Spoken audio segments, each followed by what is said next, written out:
Hi, my name's Kaylin, and I didn't expect to survive this, let alone tell it. My sister held me down in a courtroom bathroom and shaved my head, said it was for order, for control. But truthfully, it was just to break me before I ever stepped onto that stand. What she didn't know was that the man I love, the one she laughed off as a nobody, was about to walk in, wearing the robe she thought she owned. And when he took the bench, she wasn't ready for what he read out loud. But before I tell you what happened when the gavel fell, tell me, where are you watching this from? What time is it where you are? Drop it in the comments below. The air smelled of stone and humidity. Old Charleston wrapped in morning fog. My heels clicked on the courthouse steps, steady and sharp, echoing louder than I felt inside. I tightened my grip on the leather portfolio in my hand, the same one I carried into my dissertation defense years ago. That morning, I had felt prepared. Today? Not so much. This wasn't supposed to be about me. I was just here to observe, maybe support. At least, that's what I told myself. Inside, the marble floor shimmered under the sterile lights. The security guard barely looked up as I passed through, but others did. Eyes followed me with that look. The one that said, "Why is she here?" It was never direct. Just small darts of glances from people I used to call family. I spotted them across the atrium. My mother's posture was stiff, arms crossed like she was bracing for impact. And Celine, my older sister, sitting effortlessly elegant in her ivory blazer, legs crossed, smirking like she already won something I didn't know I was competing for. I kept walking. A woman behind the registration table waved me over. Her tone was polite but impersonal. "Name?"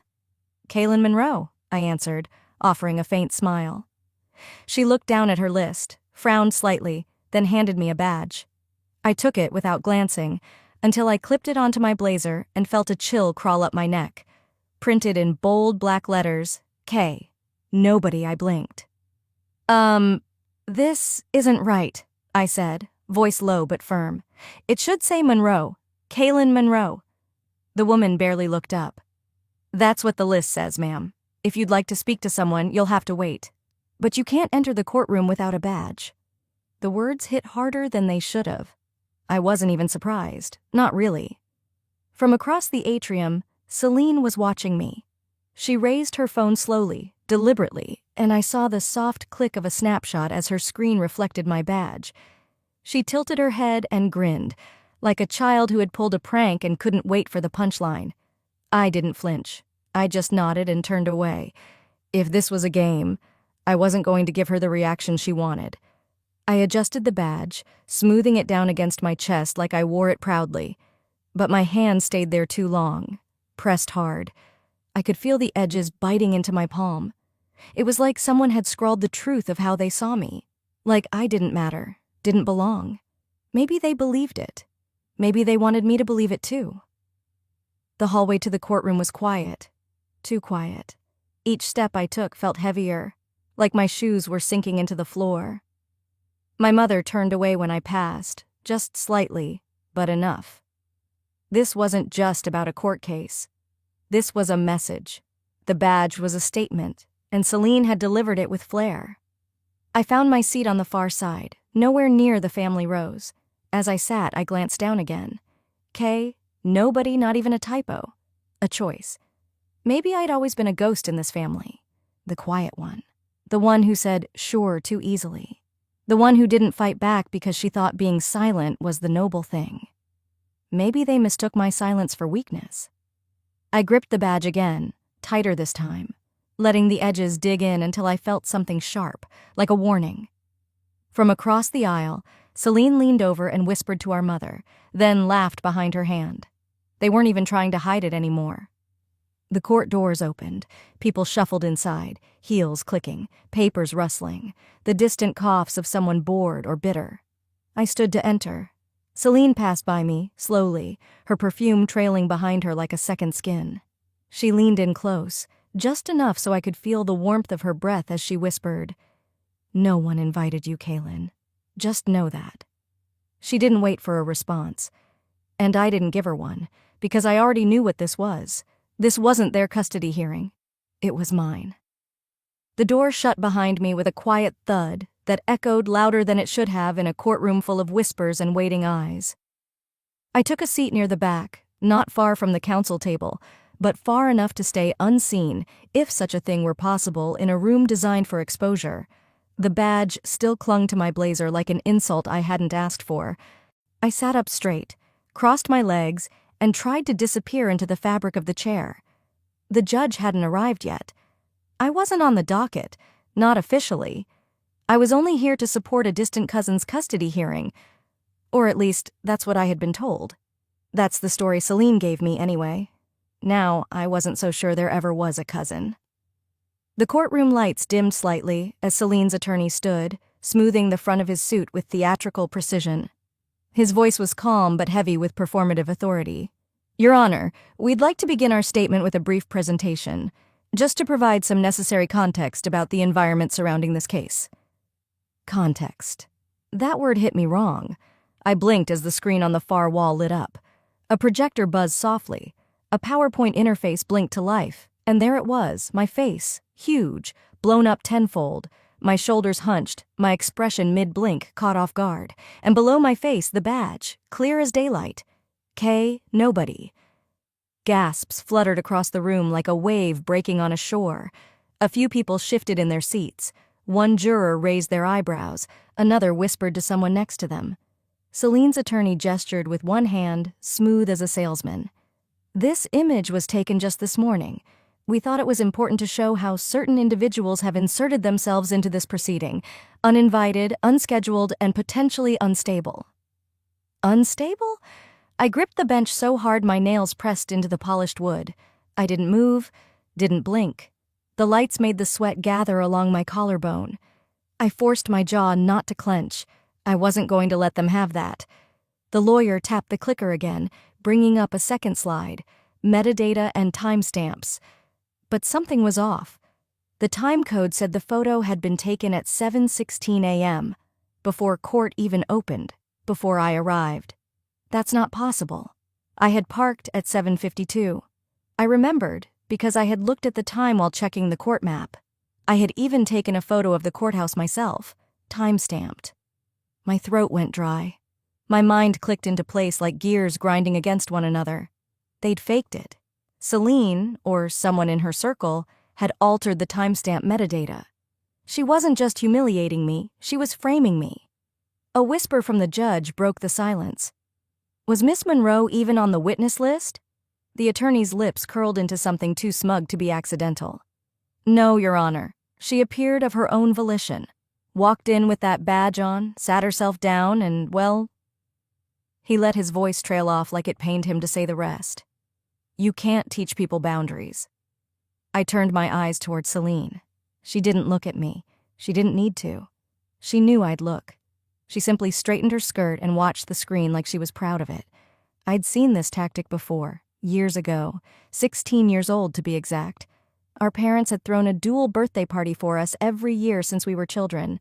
But that year, Celine had forgotten to include my name on the invitation. The entire class had shown up thinking it was her party alone, and she never corrected them. That night, I'd sat on the swing set in the backyard eating cake alone, pretending I was okay with it, pretending it didn't sting to be erased. This moment, this courtroom, that same sting, magnified and public. But this time, I wasn't 16, and I wasn't going to disappear. I closed my eyes for a beat, not to cry, to regroup. The courtroom murmured around me, but I was scanning, assessing. Then I noticed him. In the far back corner, a man sat quietly, arms folded, no notes, no laptop. His suit was worn but neat. His eyes weren't on the attorney. They were on Celine, not blinking, not smiling, watching her like someone who had seen a mask fall before. He didn't look like press. He didn't whisper to anyone. He just observed. And something about the way he leaned in when Celine spoke. It was like he was waiting.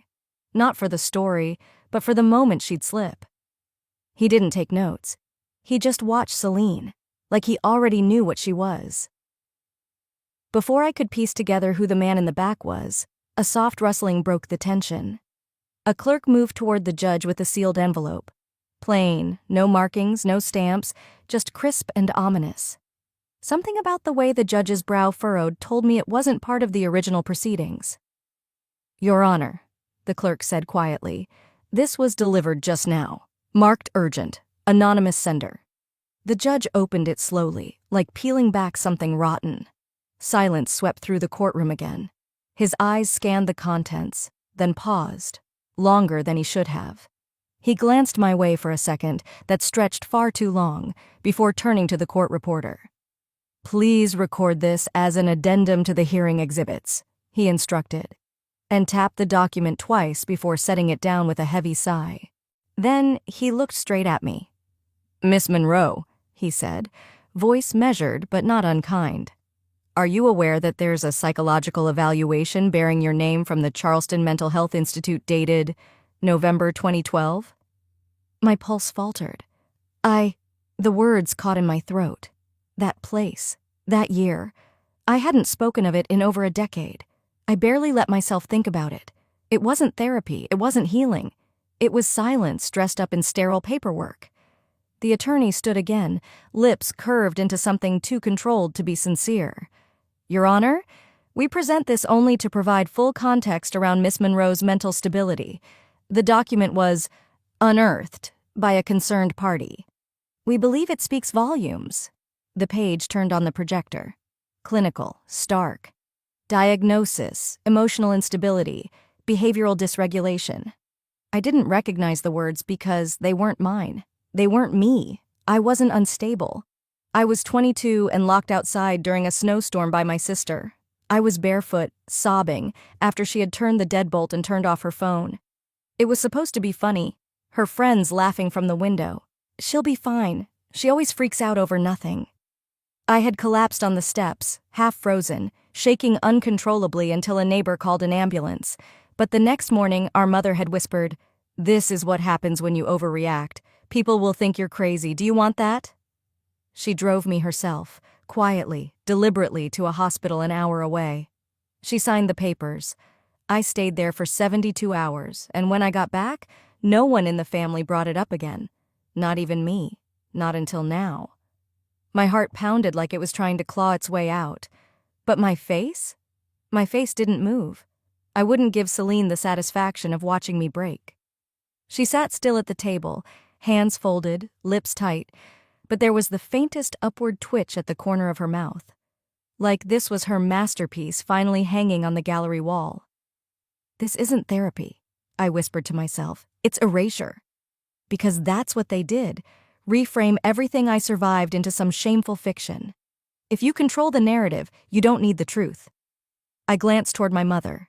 She was there, 2 rows behind Celine, clutching her handbag like it might explode. She didn't look at me. She looked down. Of course she did.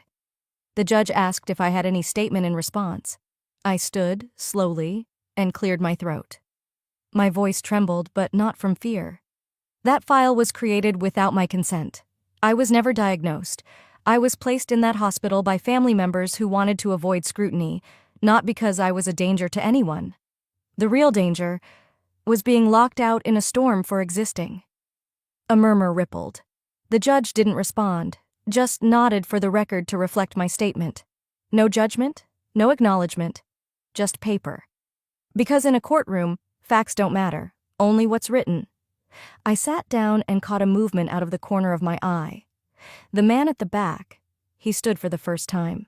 He walked with slow, purposeful steps, approached the bailiff, and leaned in. They exchanged quiet words. Then the bailiff looked toward the bench and nodded once. The judge's eyes narrowed.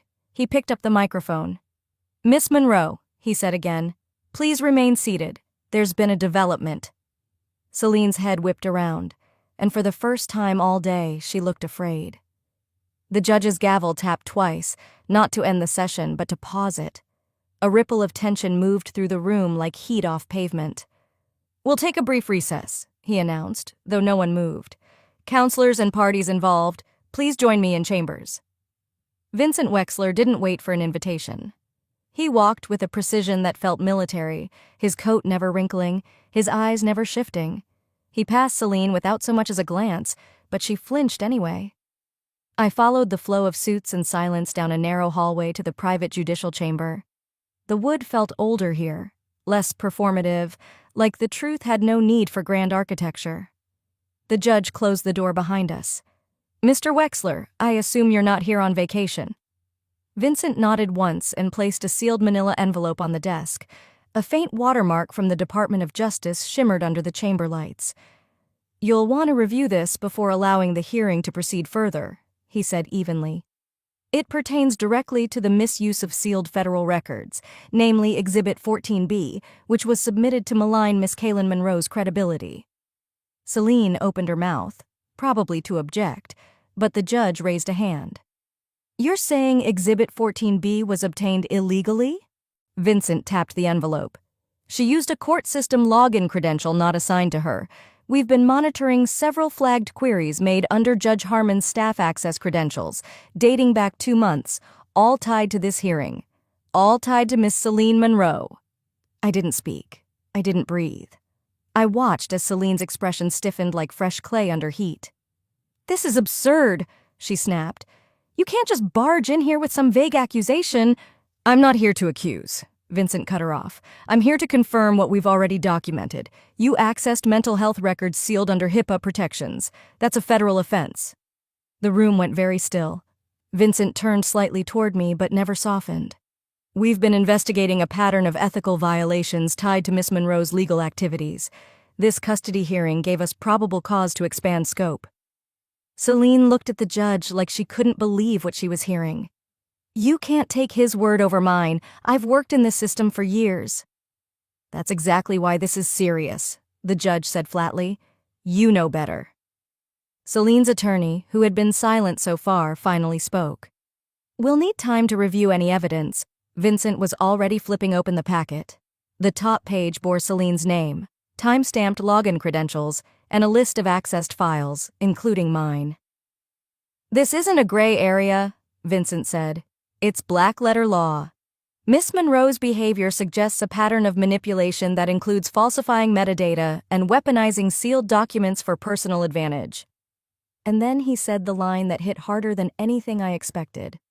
"I'm not here to defend you, Miss Monroe," he told me. "I'm here to expose her." Something shifted inside me. Not relief, not triumph, just clarity. For years I'd thought maybe I'd misremembered, exaggerated, made too much of things. But here it was. Paper, dates, facts. Still, Celine wasn't done. She turned toward me slowly, her tone quiet but slicing. "You think I'm scared of you?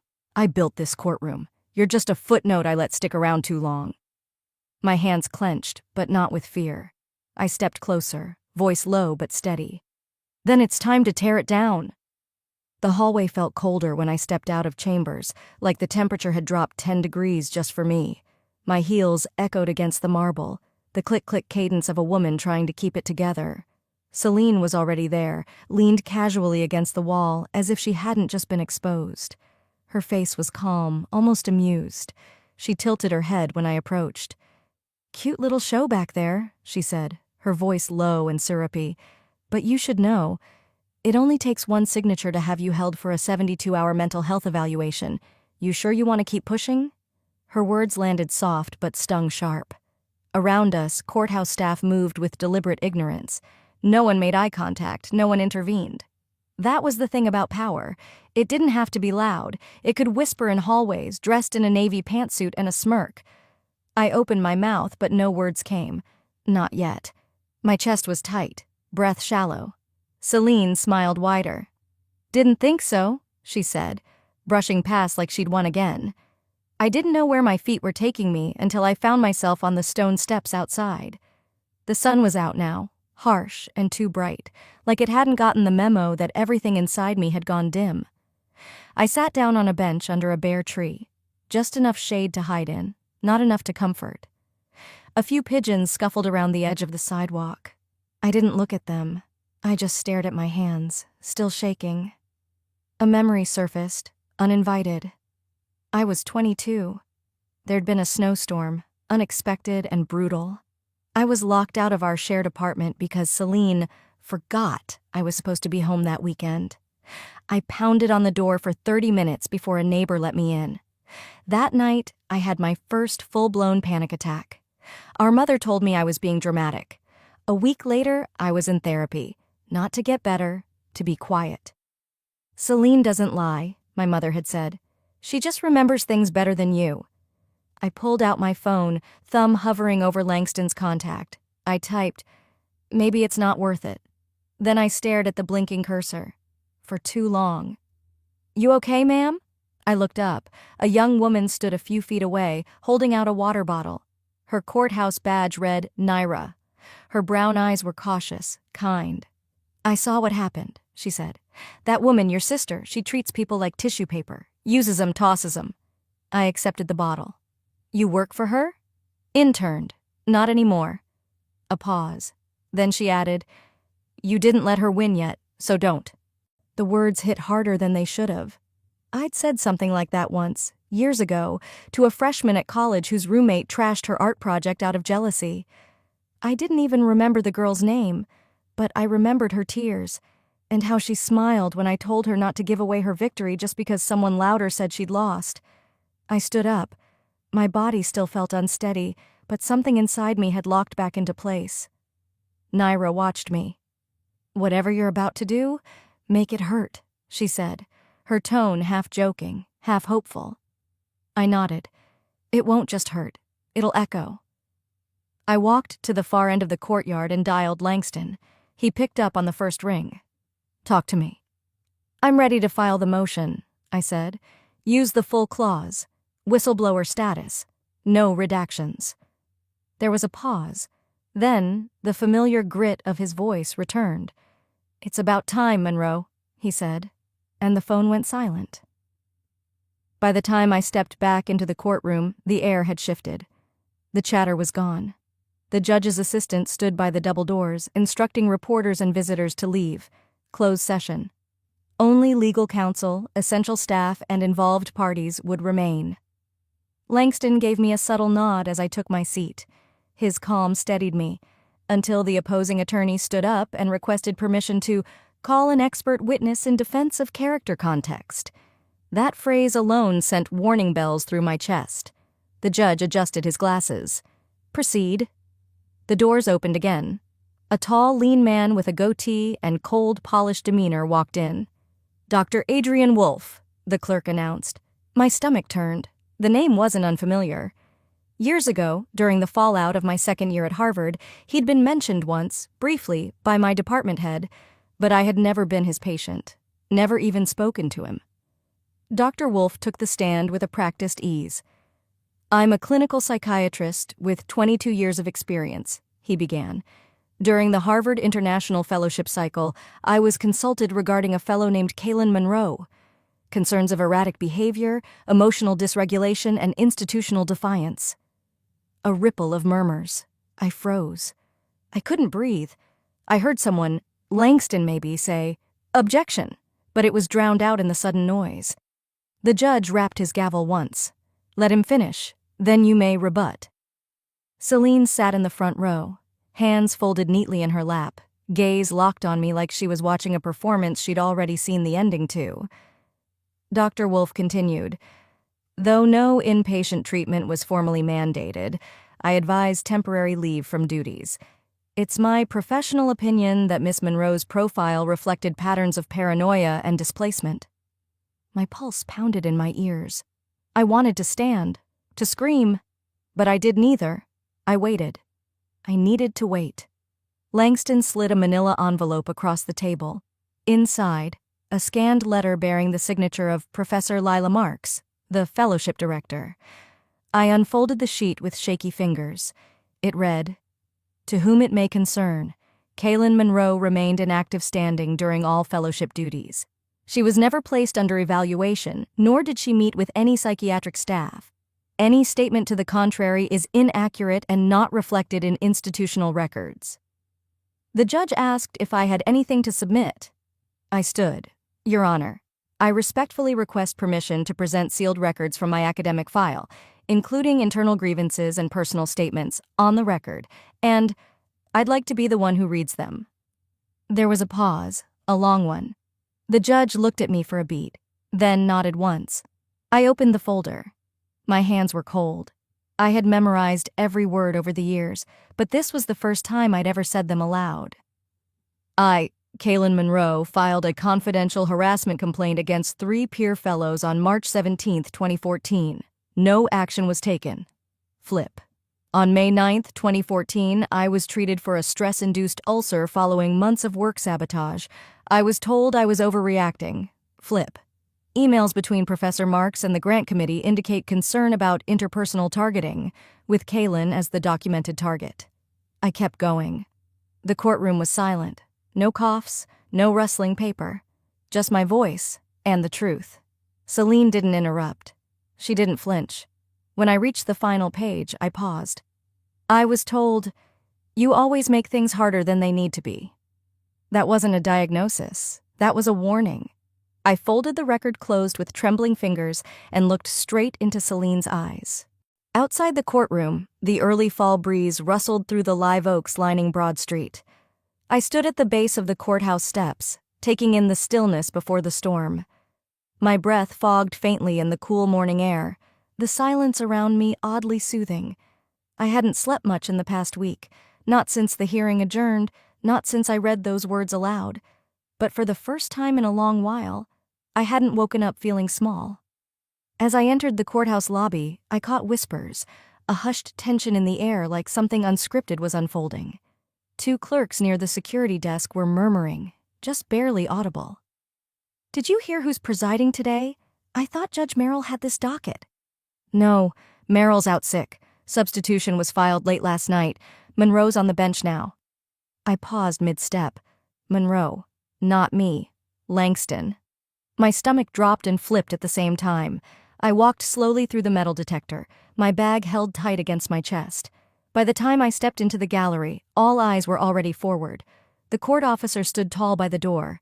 "All rise for the Honorable Judge Langston E. Monroe presiding." I froze. He entered from the side door in full robe, stoic, unreadable, not even a flicker of recognition on his face. The same man who once traced constellations on my back at 2 a.m. was now seated behind the elevated bench, wooden gavel in hand, judicial calm masking the fire I knew burned beneath. Celine, seated 2 rows up with her attorney, let out a short, incredulous laugh. "You have got to be kidding me." Her lawyer tugged at her sleeve. "Quiet." She ignored him. "This is a joke, right?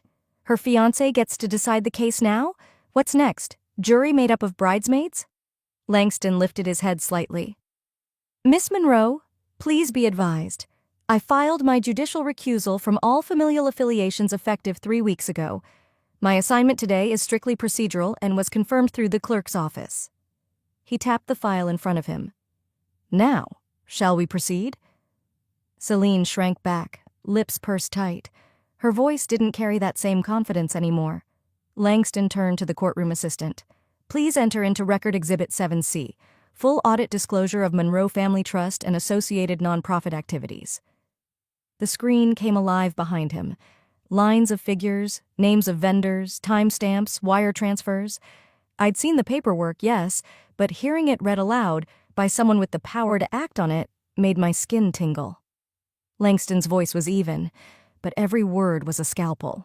According to this report, $480,000 was funneled from the Monroe Women's Education Fund through shell vendors. Shellhart Consulting, Red Tree Digital, and Astor Foundation, all traced back to Miss Celine Monroe's personal accounts. Celine opened her mouth to speak, but no sound came. Her lawyer pressed a hand to his brow. Langston continued, tone firm. "These transfers occurred during fiscal years when the trust was inactive, meaning Kaylin Monroe's portion was frozen, but used as silent collateral in private debt clearance." I sat still. I didn't interrupt. I didn't smile. I didn't need to. This was not vengeance. This was verification. Langston looked down at the bench, then back to the parties. "The court finds substantial cause to pursue a civil breach inquiry under Fiduciary Violation Code 38.4b. Effective immediately. This matter is referred to the Department of Justice for investigation." Celine flinched. I watched her eyes dart left, then right, searching for an exit that wasn't there. Langston didn't look at me once, not even after the ruling. He stood, nodded toward the clerk, and exited the bench as cleanly as he had entered. Only then did I stand too, but not to follow him. I turned toward the back of the courtroom and caught my reflection in the tall glass panel near the door. Same dark suit, same posture. But something was different. My face didn't look small anymore. I didn't look like someone waiting to be picked or protected or proven. I looked like someone who finally belonged, and not because I fought louder. I didn't win because I yelled. I won because I waited, I proved, and I refused to disappear. The courtroom was beginning to empty. Shoes clicked against the old marble floors, papers shuffled into briefcases, and distant chatter hummed like an engine winding down. I had just reached the tall oak doors, fingers grazing the cold brass handle, when I heard it. "Your Honor, we request an emergency injunction." The words sliced through the room like glass on stone. I turned. Celine's attorney was on his feet, waving a legal motion in the air like a flag of desperation. "This entire session is compromised, conflict of interest. The presiding judge is the romantic partner of the petitioner. We believe bias has tainted every ruling." Celine's eyes were wide, not frightened, but electric. She was smiling again, the same smile she wore when she cornered me in the hallway last week, the same one she wore the day she forged my name on that grant. Langston had already stepped down, protocol observed, but he turned back slightly, his mouth set in a line. The bailiff retrieved the motion and passed it to the clerk. Within moments, it landed in the hands of Judge Margaret Evelyn Rhodes, retired but pulled in for emergency review. "Judge Rhodes has taken emergency oversight," the clerk announced. "Please remain seated." I did not speak, not yet. Celine, now almost giddy, leaned into her attorney's shoulder and whispered something. His chest puffed. He must have thought they'd backed me into a corner. I reached into my bag, the same leather portfolio I'd carried since the first hearing, the same one my father gave me when I graduated. I hadn't opened it publicly. Until now. I walked back toward the bench, heels deliberate, pulse steady. I handed the sealed envelope to the clerk, who passed it along. "Your Honor," I said calmly, "that document contains an affidavit notarized 2 months before my father passed away. I ask that it be entered into the sealed record." Judge Rhodes adjusted her glasses. "Do you understand what this means, Miss Monroe? Once I open this, we proceed under sworn admission. There's no taking it back." "I understand," I said. And I did. The judge broke the wax seal. Her brows lifted ever so slightly as she began reading. She paused once, then twice, and then read aloud. "I, Franklin J. Monroe, being of sound mind and clear intent, do hereby declare that the initial concept, funding, and operational proposal for the Monroe Women's Education Fund were the sole creation of Kaylin Nunn Monroe. I insisted her sister Celine be presented as the face of the foundation, only to protect the family's image and to secure traditional donor confidence. I deeply regret this decision." The courtroom didn't erupt. It imploded, silently. The words continued, signed, dated, witnessed, notarized. I took from Kaylin what she built. I let Celine pretend. I told myself it was for the greater good, but I know now it was cowardice.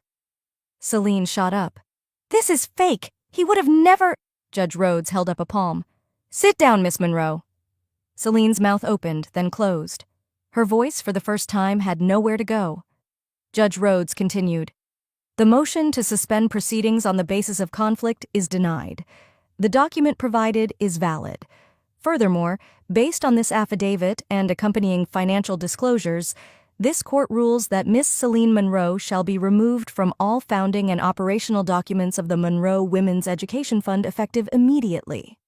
She looked up, voice firm. "You may have had the spotlight, Miss Celine, but the light was never yours." Celine sat, slowly.